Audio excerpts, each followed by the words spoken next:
Hello friends, welcome back to English with Asha ma'am. आज मैं आपके लिए एक पैसेज लेकर आई हूँ। इस पैसेज को रीड करेंगे, कॉम्प्रीहेंड करेंगे, समझेंगे। और जो बच्चे कम्पिटिटिव एग्जाम की तैयारी कर रहे हैं उनके लिए हेल्पफुल रहेगा। पैसेज किस तरीके से समझा जाता है उसमें आपको हेल्प मिलेगी। साथ साथ आपके लिए हिंदी के मीनिंग भी दिए गए हैं ताकि समझने में दिक्कत ना हो। तो आइए शुरू करते हैं। इसका टाइटल है लॉस्ट हैप्पीनेस। हैप्पीनेस मीन्स खुशी, लॉस्ट खोई हुई खुशी। The conquest of happiness has meant different facts to different generations. Conquest means Vijay, happiness खुशी, facts होता है तथ्य या सच्चाई, और generation पीढ़ी। सच्चाई के ऊपर विजय पाना, हम सब लोग खुशी के ऊपर विजय पाना चाहते हैं कि हमें खुशी मिल जाए। तो यहाँ पे बोला गया है कि खुशी के ऊपर विजय पाना, इस सच्चाई का अलग अलग पीढ़ियों के लिए अलग अलग मीनिंग रहा है, अलग अलग सच्चाई रही है। हैज मेंट मीन्स रहा है, मीनिंग रहा है। Our forefathers took pride in scholarship. So हमारे जो पूर्वज थे वो गर्व का अनुभव करते थे इन स्कॉलरशिप। इसका मतलब है कि विद्वता या नॉलेज में, अ स्पिरिट ऑफ सैक्रिफाइस त्याग में या त्याग की भावना में, and solicitude for the welfare of others. Solicitude का मतलब है कि showing care and concern for others. ठीक है, तो यहाँ पे है चिंता और ध्यान, सावधानी दूसरों के कल्याण के लिए या दूसरों की भलाई के लिए। यहाँ पे जो सॉलिसिट्यूड है, देखिए इसी से मिलता जुलता वर्ड एक है सॉलिट्यूड, उसका मतलब होता है अकेलापन। ये है solicitude means care, a state of care and concern for others.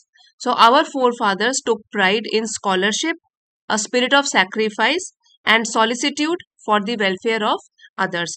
हमारे पूर्वजों ने या हमारे पूर्वज गर्व का अनुभव करते थे विद्वता में, त्याग की भावना में और दूसरों की चिंता और कल्याण के लिए।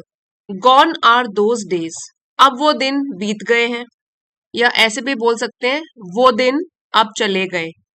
वो दिन अब चले गए, गॉन आर दोज डेज, जिसमें कि लोग दूसरों की चिंता करते थे। Today we live only for ourselves, आजकल के टाइम पे हम लोग सिर्फ खुद के लिए ही जी रहे हैं। We are jealous of the advancement of our neighbours. Jealous means जलन की भावना, ईर्ष्या। वी आर जेलस, हम जलते हैं, ईर्ष्या करते हैं। एडवांसमेंट ऑफ आवर नेबर्स, अगर हमारे पड़ोसी उन्नति करते हैं तो उसमें हमको जलन की भावना होती है। We end up tense and unhappy, और हम बन जाते हैं चिंतित, टेंस, अनहैप्पी, नाखुश या तनावग्रस्त हो जाते हैं। अनहैप्पी मीन्स दुखी, या तो दुखी हो जाते हैं या तनावग्रस्त हो जाते हैं कि हम तो तरक्की कर नहीं रहे, हमारे पड़ोसी हमसे आगे निकल गए। तो ये वाली भावना जो हम लोगों में आजकल की जनरेशन में है, today we live only for ourselves, आजकल हम लोग खुद के लिए जी रहे हैं।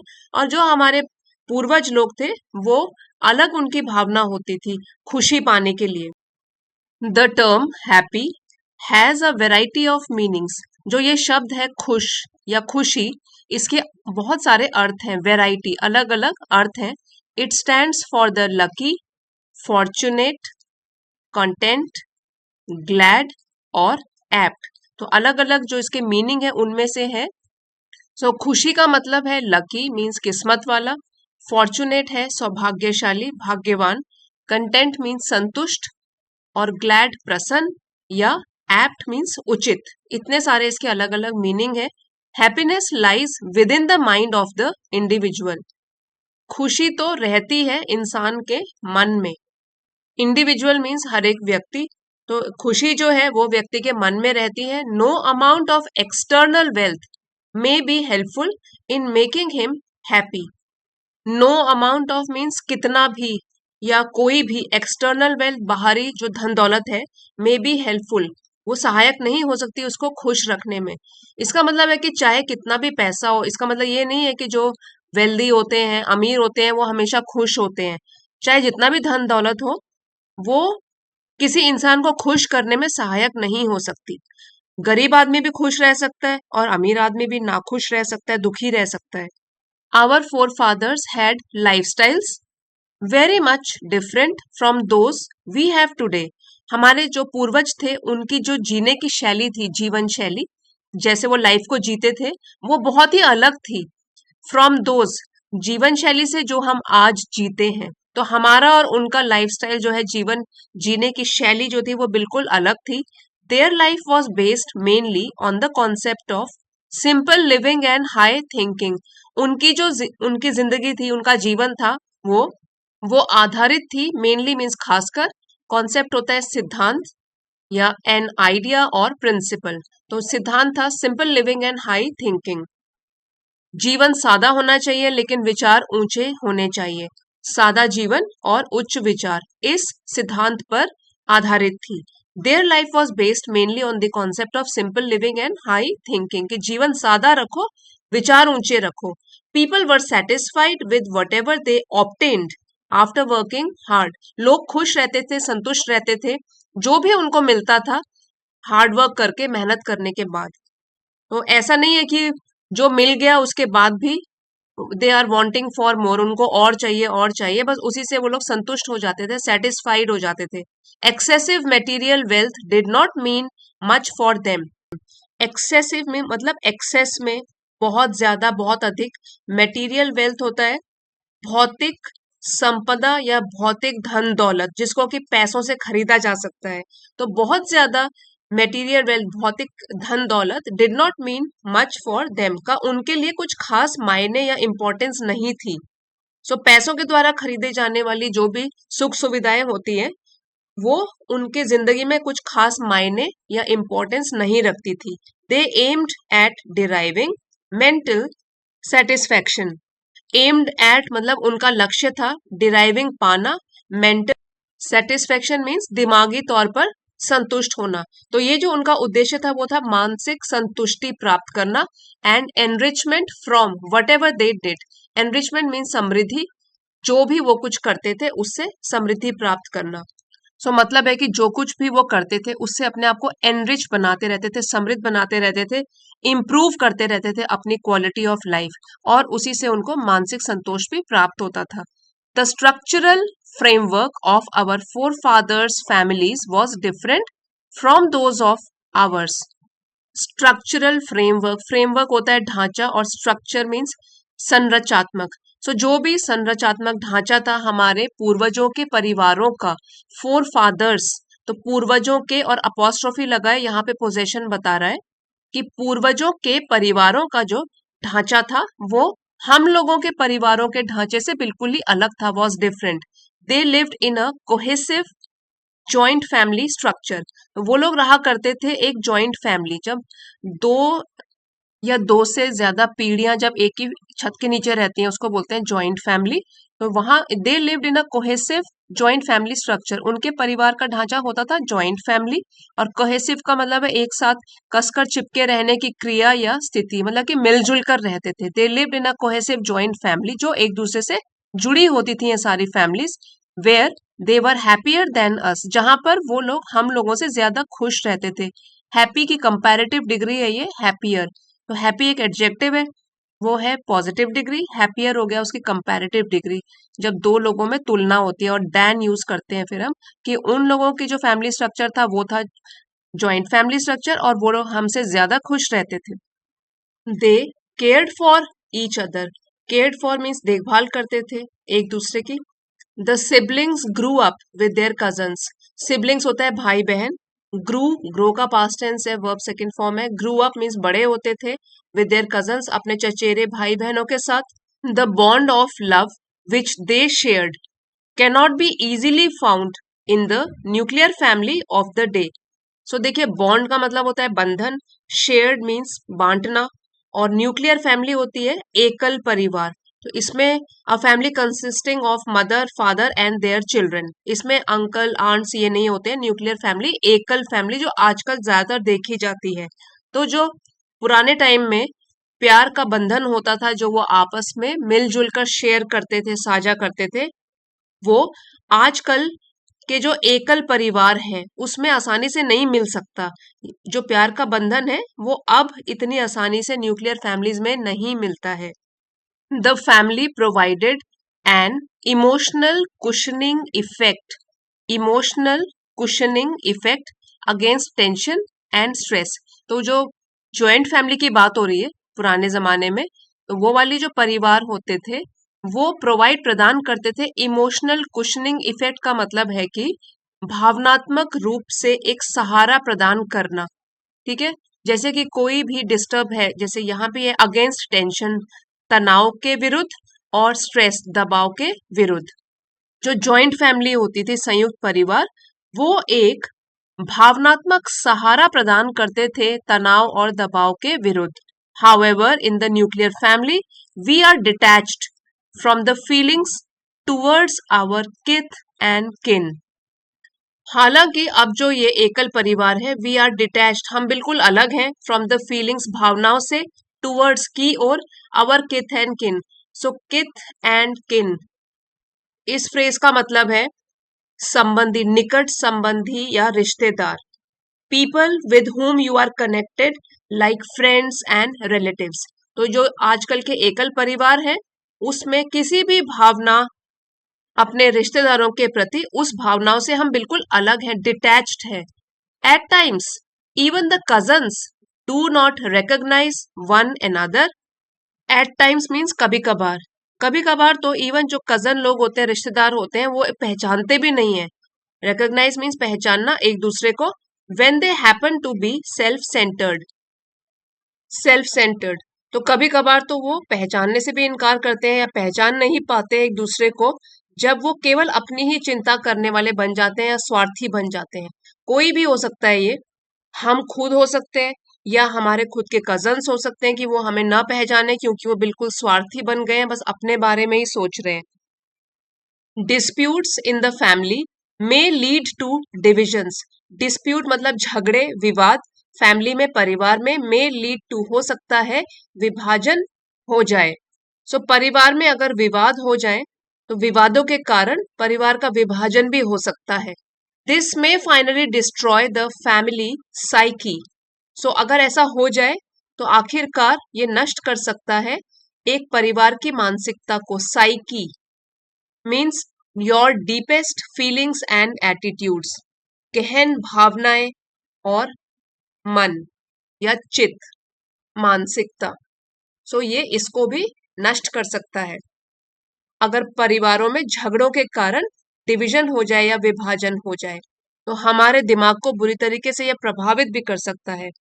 The joint family system provided a proper environment for the child to grow up. जो संयुक्त परिवार की प्रणाली थी, यहाँ पे एनवायरमेंट का मीनिंग है परिस्थितियां। तो जॉइंट फैमिली की जो प्रणाली थी, वो एक ऐसा ढंग की परिस्थितियां प्रदान करती थी एक बच्चे के लिए बढ़ने के लिए। तो एक संयुक्त परिवार की जो प्रणाली थी, वो एक बच्चे को बड़े होने के लिए, संयुक्त परिवार की जो प्रणाली थी, वो बच्चे को बड़े होने के लिए उचित वातावरण प्रदान करती थी। The value of respect, tolerance. Respect है सम्मान, टॉलरेंस है सहनशीलता। तो सम्मान, सहनशीलता, रिस्पॉन्सिबिलिटी जिम्मेदारी, इंटेग्रिटी होता है ईमानदारी या सत्यनिष्ठा। ये वाले जीवन के जो मूल्य होते हैं, वर इंटरनलाइज्ड इन द चाइल्ड। तो ये पहले से ही आत्मसात कराई जाती थी। और इंटरनलाइज का मतलब ये भी होता है to absorb an attitude, belief और आइडिया। पहले से ही अच्छे मूल्यों को एक बच्चे के अंदर भर दिया जाता था, आत्मसात करवा दिया जाता था। In the long run they became better human beings compared to those in the present generation. So ये जो फ्रेज है इन द लॉन्ग रन, इसको बोल सकते हैं कि आखिर में, इन द एंड। तो ये वाले जो बच्चे होते थे, जो जॉइंट फैमिली से निकल कर आते थे, दे बिकेम बेटर ह्यूमन बींग्स, ये बेहतर इंसान बनते थे कंपेयर टू दोस्त, तुलना में, इन द प्रेजेंट जनरेशन, आजकल की पीढ़ी के। सो अगर तुलना की जाए तो जॉइंट फैमिली से आने वाले जो बच्चे थे, वो वर्तमान पीढ़ी की तुलना के मुकाबले में बेहतर इंसान बनते थे। इन द लॉन्ग रन, अंत में वे बेहतर इंसान बनते थे, क्योंकि जो भी ये वैल्यूज दी गई हैं बचपन से उनको जॉइंट फैमिली में रहकर, ये जो न्यूक्लियर फैमिली है उसमें नहीं मिल सकती। इतने सारी वैल्यूज नहीं सीख सकते वो। Our forefathers felt happiest if their children became honest human beings. जो हमारे पूर्वज थे, वो सबसे खुशी का अनुभव करते थे अगर उनके बच्चे ईमानदार इंसान बने। But today we are happy only if we attain our coveted coveted material ends. लेकिन आजकल हम तब खुश होते हैं कि अगर हम प्राप्त करें, पाएं। कवेटेड मीन्स इसका मतलब होता है to want to have something very much, किसी चीज का बिल्कुल लालच होना। कवेटेड मेटीरियल एंड्स यहाँ पे बात की गई है पैसों की, और जो भी चीजें पैसों से खरीदी जा सकती हैं। तो आज हम तभी खुश होते हैं अगर हमने अपना भौतिक उद्देश्य जो है वो प्राप्त कर लिया हो। We are ready to resort to any means to attain that end. Resort to का मतलब होता है सहारा लेना किसी चीज का, और अटेन है प्राप्त करना। सो अभी जो हमने बात करी थी मेटीरियल एंड्स, भौतिक लक्ष्य जो है हमारा, तो हम उस लक्ष्य को पाने के लिए किसी भी रास्ते का सहारा लेने के लिए हमेशा तैयार रहते हैं। Our philosophy of life has turned out totally Machiavellian. Machiavellian, so इस वर्ड का मतलब है चालाक या धूर्त, कनिंग, स्कीमिंग। तो हमारा जो जीवन जीने का नजरिया है, जो तरीका है, वो पूरी तरीके से बन गया है मैकियावेलियन मीन्स चालाकी भरा, धूर्तपन के साथ। लैकिंग अ मॉरल कोड, जहां पे मॉरल वैल्यूज की कोई वैल्यू ही नहीं है, ऐसा बन गया है। Our forefathers had a vision to make India the best. हमारे पूर्वजों का एक सपना था, विजन था, दृष्टिकोण था कि वो भारत को सर्वश्रेष्ठ देश बनाए। To attain their ambitions they were ready to make all sorts of personal sacrifices. और उस लक्ष्य की प्राप्ति के लिए वो तैयार थे, अपनी आकांक्षाओं को पूरा करने के लिए वो सभी प्रकार के व्यक्तिगत बलिदानों के लिए भी तैयार थे। क्योंकि वो लोग स्वार्थी नहीं थे, तो व्यक्तिगत बलिदान देने के लिए भी वो लोग तैयार थे ताकि उनका देश सर्वश्रेष्ठ बन जाए। देयर हैप्पीनेस ले in that of the millions of Indian brothers and sisters. करोड़ों भारतीय भाई और बहनों की खुशी में ही उनकी खुशी भी निहित थी। ले मतलब निहित थी। वो अपने भारतीय भाई बहनों में ही अपनी खुशी भी ढूंढ लेते थे। अगर वो खुश है तो हमारे पूर्वज भी खुश रहते थे। On the other hand today people are ready to migrate to the west. लेकिन अगर आज की बात करें, लोग तैयार हैं दूसरे देश में जाने के लिए। वेस्ट मीन्स दूसरे कंट्रीज में जाने के लिए, बाहर विदेश जाने के लिए, to enjoy a comfortable life, ताकि उनको एक आरामदायक जिंदगी मिल सके। They run away from the evils of the Indian society. तो वो लोग भाग जाते हैं। इविल्स मतलब कोई बुरी चीज, दुर्गुणों से जो कि भारतीय समाज में है।